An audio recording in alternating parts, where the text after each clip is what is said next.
ChurchMind is a platform created for Christians throughout the world. It offers the body of Christ the opportunity to reach the world with the word of life. ChurchMind consciously occupies its position at the gates as the virtual church for Christians from any nation in the world. Welcome to ChurchMind, the online Christian community.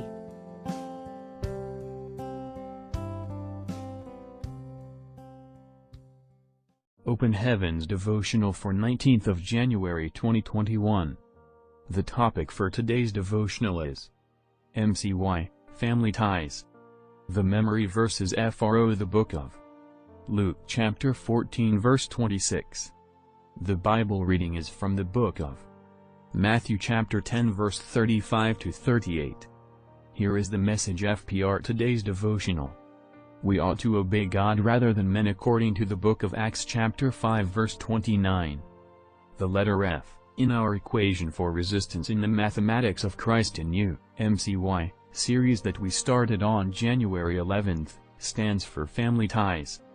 As difficult as it sounds, if Christ is going to operate freely in you, some family ties would have to suffer, as we see in today's memory verse. What Jesus was saying is that your love for Him, relative to what you feel for your family, should be incomparable. When God told Abraham to sacrifice his son who he loved, Abraham wasted no time in trying to do so.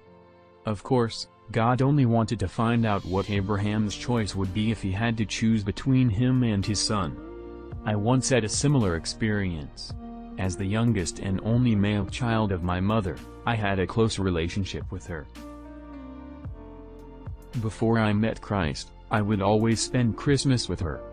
However, after joining the Redeemed Christian Church of God and becoming a pastor, I had to spend my Christmas instead at the Christ the Redeemer's Congress. One particular year, we were going to have the program at Ijebu-Igbo, Nigeria. Since I would not be around during Christmas, I decided to visit my mother on December 23rd to tell her I would see her after the program. On getting there, I found that she was dying. I was in a dilemma. The program had to start in 2 days. I was one of the organizers, yet no one in the church knew where I had gone, and there were no mobile phones in those days. It was a difficult choice, but I said to my mother, "You know I love you and would love to stay by your side, but I have to go because Jesus is calling." Thank God for good mothers, she made it easy for me. She said, "My son, I understand. I can already see your involvement with Jesus Christ." She then prayed for me. I thought it was going to be our last conversation. It turned out to be a test by God because she lived for another 11 years. From the report I received, even before I got to Ijebu-Igbo, she had recovered.